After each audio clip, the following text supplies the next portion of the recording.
이육사의 광야를 잠깐 보겠습니다. 다시 청고디에 백마 타고 오는 초인이 있어 이 광야에서 목 놓아 부르게 하리라. 예, 이 시 자체는 굉장히 우울한 시입니다. 일제 시대에 쓰여진 시이기 때문에. 그래서 당시에 이 일제 시대의 상황 그리고 일본의 핍박받는 상황을 광야라고 본 것입니다. 그리고 우리 민족이 그 안에 있는 그 암담한 현실을 광야로 본 거죠. 이 광야 자체는 외롭고 위험하고 고통스럽고 그리고 힘든 곳이 광야죠. 그런데 이 시가 마지막에 뭐로 끝나냐면 백마 타고 오는 초인이 있다. 이렇게 끝납니다. 이것은 조국 강복을 기다리는 국어 시간 같네요. 조국 강복을 기다리는 그런 소식을 들고 오는 일들이 있을 것이다 라는 것을 설명하고 있습니다. 당시 우리 민족은 마치 광야를 걷고 있는 모습 같았죠. 위험하고 외롭고 버림받고 그러나 우리가 이 걷는 이 모습을 통해 현재 우리의 모습도 아주 유사하다라는 것이죠. 그래서 오늘 말씀 제목이 광야를 걷는 그대에게 이렇게 정해봤습니다. 여러분 조금 전에 제가 말씀드렸지만 광야는 외롭다. 광야는 버림받는 곳이다. 광야는 위험하다. 광야는 고통스럽다. 그런데 이런 표현을 쓴 한 작가가 있죠. 그 작가 이름이 도문 후유지입니다. 이 사람이 쓴 책이 도쿠가와 이에야스의 인간경영이라는 책인데 그는 이 책에서 인생을 설명하면서 다음과 같이 얘기를 해요. 인생은 무거운 짐을 지고 있다. 그리고 그 짐을 지고 먼 길을 걸어가는 것이다. 이것 자체를 보면 광야에서 무거운 짐을 지고 걸어가는 것이 인생이라는 것입니다. 여러분도 모두 지금 우리가 살아가는 이 현실은 어떨 때 보면 외롭고요. 어떨 때 보면 위험하고요. 어떨 때 보면 고통스럽고요. 어떨 때 보면 버림받는 것 같죠. 그런데 그렇게만 걸어가는 것도 힘든데 문제는 우리가 짐을 지고 있다는 거죠. 무거운 짐.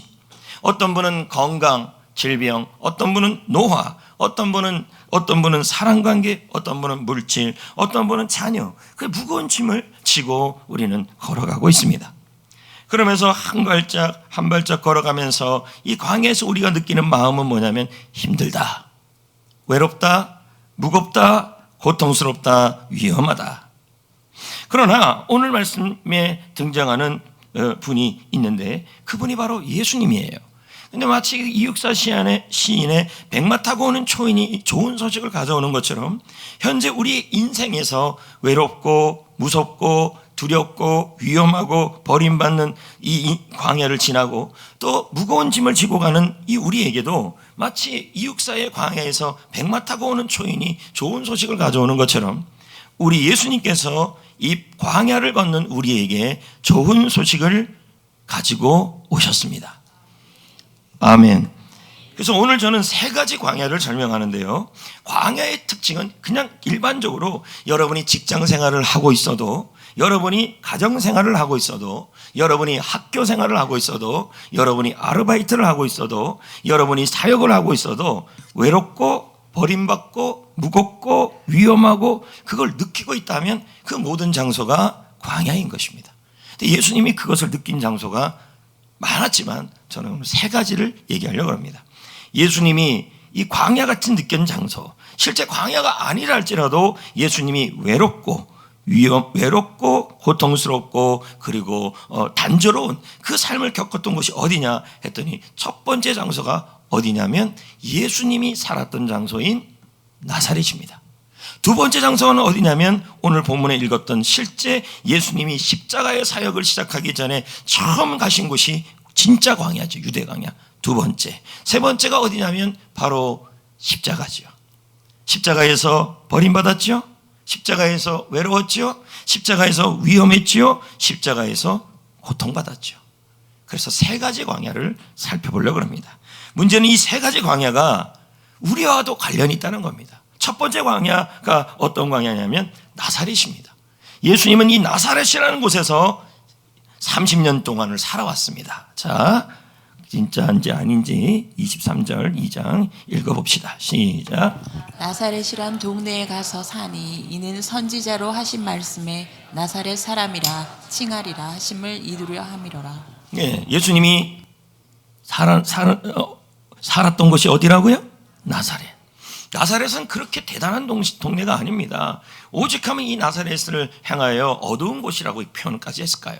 나사렛은 시골입니다. 나사렛은 알려지지 않은 동네예요. 마치 광야랑 비슷합니다. 인구도 얼마 되지 않아요.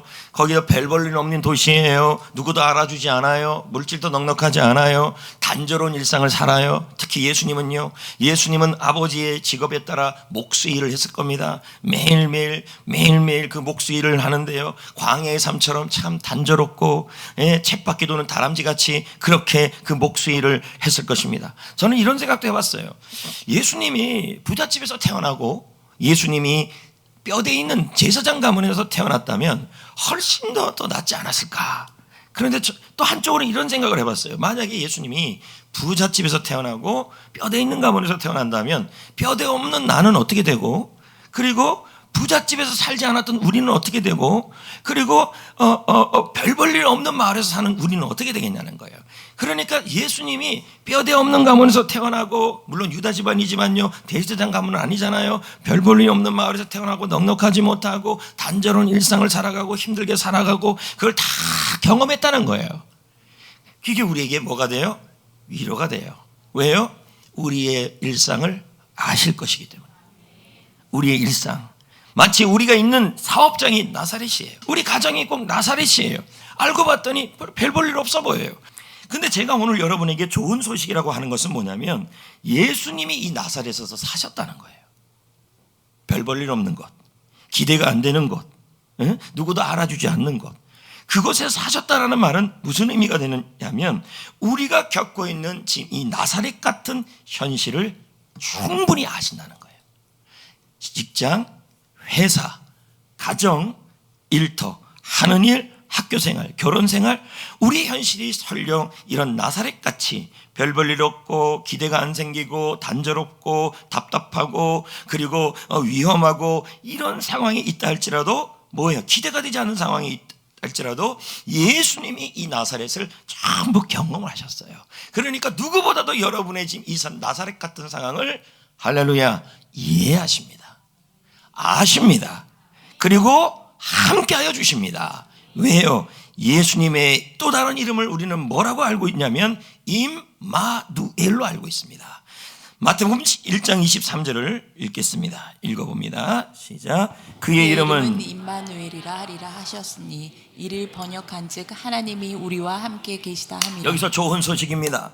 예수님은 나사렛에서 사셨습니다. 그리고 나사렛을 이해합니다. 그리고 그 나사렛에서 사시는 예수님은 우리와 함께 하시는 분이라는 거예요. 그럼 여러분, 직장이, 회사가, 가정이, 학교가, 자녀가, 내가 하는 건강이 모두 나사렛같이 별 볼 일 없고, 요즘 들어서 기대가 안 생기고 걱정거리가 많이 들고 염려거리가 많이 든다 할지라도, 여러분 지금 여러분의 상황을 주님은 잘 이해하시고 그 여러분의 걱정거리를 아시고, 그래서 그 가운데 함께하여 주실 것입니다. 할렐루야. 분명히 주님이 함께하셔서 도와줄 것입니다. 근데 참 1절에 보면 이상한 말씀이 나와요. 무슨 말씀이냐면, 잠깐 봅시다. 1절에 그때 예수께서 성령에게 이끌려 광야로 가게 된 거예요. 맞죠? 이상해요. 안 이상해요? 이해가 안 되는 거죠. 자, 여러분, 저를 한번 보십시오. 예수님이 이끄는 곳이, 성령님이 예수님이 이끌어간 곳이 광야예요. 그럼 광야는 아까 제가 뭐라 그랬죠? 외롭다, 없다, 외롭고 없고 위험하고 버림받는 것이다. 이런 곳에서 예수님을 성령이 끌어갔어요. 그러면 여러분, 하나님이 이해가 안 되는 거죠. 아니, 왜 그렇게 공생애를 시작하고 복음을 전하기를 시작하는 분을 왜 그렇게 끌어갔냐는 거예요. 근데 우리도 그럴 때가 있다는 거죠. 예수 그리스도를 믿고 나아가는데 주님이 나를 인도하는 장소가 광야예요. 이해가 안 돼. 직장이나 가정이나 일터나 사업장이나 학교생활이나 교회생활이나 하다 보면요, 뭐예요? 예수를 믿고 가는데도 왜 이렇게 외로운지, 왜 이렇게 일이 안 풀리는지, 왜 이렇게 걱정거리가 많은지, 왜 이렇게 위험한 일이 많은지, 왜 이렇게 뜻대로 되지 않는지 도무지 하나님이 끌어가는 게 이해가 안 돼요. 그러나 여기서 중요한 게 하나 있어요. 여러분, 주님이 우리를 광야로 끌어갈 때 왜 그러신지 이유를 알려고 하지 마시고, 중요한 것은 끌어가시고 데리고 갈 때는 하나님이 함께하고 있다는 사실이 더 중요해요. 하나님이 인도하신다는 것입니다. 이 부분을 누가 얘기하냐면 신재웅 목사가 그의 글에서 설명을 합니다. 자, 좀 긴데요. 제가 읽어볼게요. 잘 들어보세요. 왜 하나님께서 이해하지 못하는 장소로 우리를 끌어가냐는 거예요. 읽어볼게요. 내 상황으로 하나님을 해석할 때가 있다. 가진 것이 없으면 하나님도 없다라고 생각한다. 자, 우리가 가진 것이 없으면 지금 내 상황으로 뭐라 그래요? 하나님은 안 계신다. 또 변화가 없으면 하나님은 일하지 않는다고 생각한다. 상황이 안 좋으면 하나님이 날 안 좋게 보고 있다고 생각한다. 반대가 되어야 한다. 하나님이 함께 하신가 일하심으로 상황을 봐야 한다. 상황이 안 좋다고 날 안 좋게 보는 게 아니다. 늘 사랑하니까 지금 이 상황도, 지금 이 광야도 선한 것이다. 아멘. 그 예수님을 성령께서 광야로 끌어간 것은 미워서가 아니라, 안 좋게 보고 싶어서 것이 아니라, 나를 사랑하니까 그 광야에서도 주님이 선한 상황이 되게 하신다는 얘기죠. 계속 제가 읽어보겠습니다. 광야의 이스라엘은 말씀에 순종해서 르비딤에 도착했다. 하지만 그곳에 뭐가 없었어요? 물이 없었다. 왜 여기로 인도했는지 궁금할 상황이다. 왜 여기로 인도했어요? 왜 여기로 인도했어요? 우리는 그렇게 안다는 거예요. 그때 이스라엘은 하나님을 원망했다. 하지만 모세는 하나님을 갈망했다. 이스라엘은 물이 없어 하나님이 없다고 여겼다. 하지만 모세는 하나님이 여기에도 있기에 물이 나올 거라고 믿었다. 중요한 것은 왜가 아니라 함께함이에요. Why가 아니라 with라는 얘기죠. 할렐루야. 할렐루야. 왜 여기로 오게 하셨는지 모를 때가 있다. 왜 하나님이 나를 나사렛으로, 왜 하나님이 나를, 내 일터가 나사렛입니까? 왜 내 학교 생활이 나사렛입니까? 왜 내가 하고 있는 건강이 나사렛입니까? 왜 내가 하고 있는 사역이 나사렛입니까? 왜 내가 있는 것이 광야입니까? 왜 주님이 인도하신 곳이 그것입니까? 모를 때가 있다. 믿음으로 순종했는데도 광야였다. 하지만 그것도 하나님의 선한 인도하심의 과정이다. 하나님이 여기로 인도하신 이유는 여기에도 계시기 때문이다. 하나님이. 이게 답이에요. 여러분, 오늘 저는 여러분들에게 말씀드렸습니다. 나는 지금 광야를 가고 있다. 예수님도 광야에 있었다. 그것이 뭡니까? 실제 광야가 아니라 예수님이 첫 번째 겪었던 광야는 나사렛이었다. 그 나사렛이 왜 광야냐? 외롭다, 단조롭다, 별 볼 일 없다, 기대가 안 된다, 위험하다. 그런 것이 이 나사렛이었다. 그런데 이 나사렛에서 주님은 사셨다는 거예요. 그리고 그것에서 뭐 하냐 했더니, 그것에서, 그 나사렛 같은 곳에서 주님이 우리를 경험했기 때문에 우리를 이해하시고 우리와 함께 하시고 이 나사렛에서 우리를 인도하여 주실 것이라는 얘기예요. 이것이 바로 굿뉴스라는 얘기예요. 할렐루야. 두 번째 광야는 진짜 유대 광야예요. 예수님이 가신 광야. 자, 1절입니다. 읽어볼까요? 시작. 그때 예수께서 성령에 이끌려 마귀에게 시험을 받으러 광야로 가사. 자, 계속 하는 말이에요. 성령님이 예수님을 광야로 이끌고 가셨는데 그곳이 뭐가 있냐 봤더니 마귀가 있는 거예요. 여러분, 화가 안 나요? 예를 들어 이런 거죠. 하나님이 우리를 직장에 가게 하고, 일터에 가게 하고, 결혼도 하게 하고, 사업장도 하게 하고, 자녀도 낳게 하고, 교회도 등록하게 했는데 그것에 와봤더니 광야예요. 더 외로워져요. 더 위험해져요. 근데 그것으로 끝이 아니라 이게 뭐예요? 사탄의 시험까지 있어요. 물질 시험, 명예 시험, 신앙 시험, 시험까지 기다리고 있는 거예요. 이럴 때 우리가 드는 마음은 뭐냐면, 야, 진짜 해도 너무한다.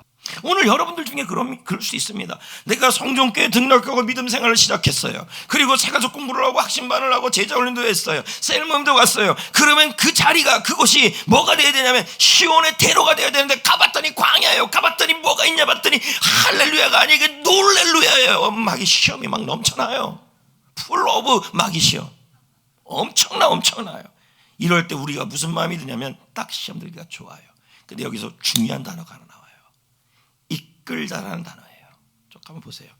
예수께서 성령에게 이끌려 마귀에게 시험을 보러 광야로 갔다 이렇게 나와요. 그럼 이 이끌다라는 단어의 의미 때문에 이게 해석이 돼요. 그럼 이끌다는 의미가 뭘까요? 출범하다, 출항하다 이런 뜻이에요. 그럼 뭡니까? 성령께서 예수님을 광야로 이끈 것은 절망이 아니라 시험만이 아니라 그 장소를 통하여 새롭게 출발하고 출항하기 위한 장소가 되게 하신다는 의미예요. 할렐루야. 혹시 여러분 직장 생활을 시작하고 사업장을 시작하고 프로젝트를 시작하고 그리고 교회 생활을 시작하는데 자꾸만 마귀 시험이 있고 그리고 외롭고 힘들고 무겁다 할지라도 이것은 성령이 나를 이끌었다고 믿으셔야 합니다. 그래서 그 장소는 절망이 아니라 시험이 아니라 우리 주님이 승리를 주기 위한 출항의 장소예요. 아멘. 예수님이 이겼잖아요. 그쪽에서 뭐로요? 기록하였을 때 말씀으로 이겨버리잖아요. 아멘. 그러니까 여러분 이렇게 생각하시면 참 좋겠어요. 아니 내가 예수 믿고 훈련도 받고 기도도 하고 셀모임도 가고 교회도 나오는데 왜 나의 직장 생활은 나의 회사 생활은 나의 자녀 가정 생활은 왜 자꾸 이렇게 시험이 많고 왜 이렇게 외롭지?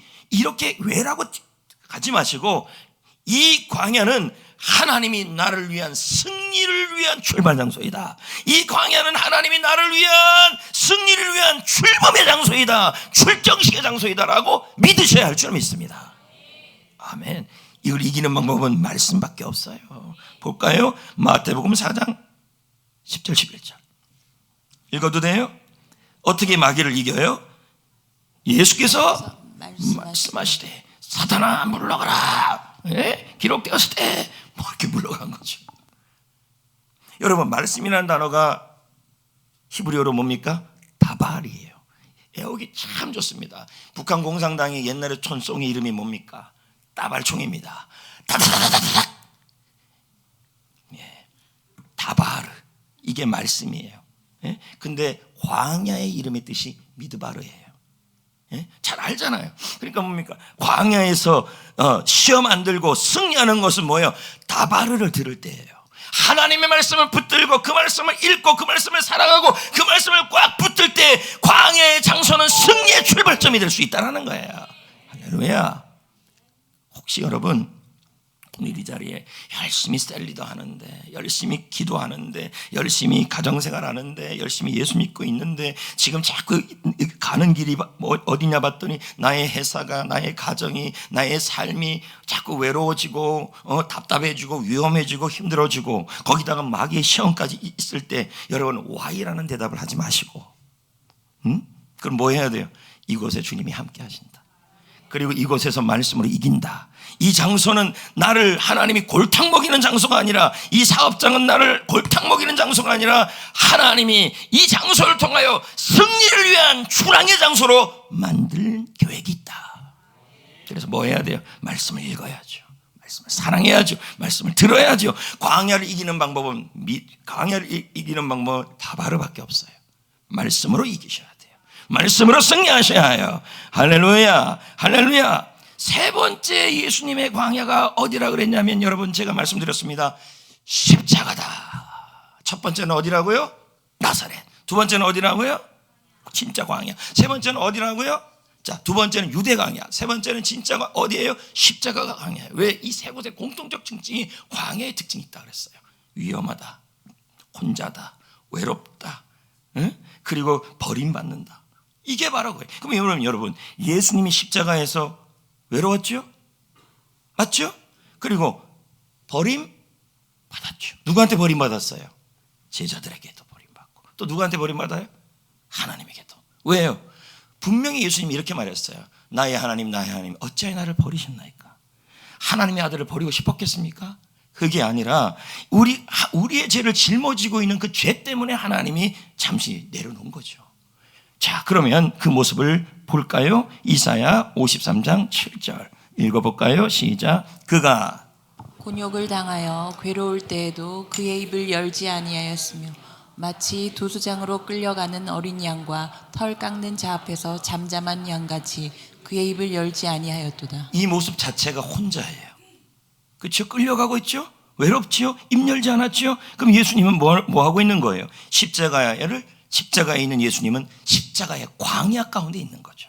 외롭다, 고통스럽다, 버림받다. 왜 예수님이 이런 일을 당하십니까? 원래 예수님은 하나님의 아들이시잖아요. 근데 왜 이런 일을 당해요? 여러분, 저와 여러분의 죄의 벌을 해결하기 위해서예요.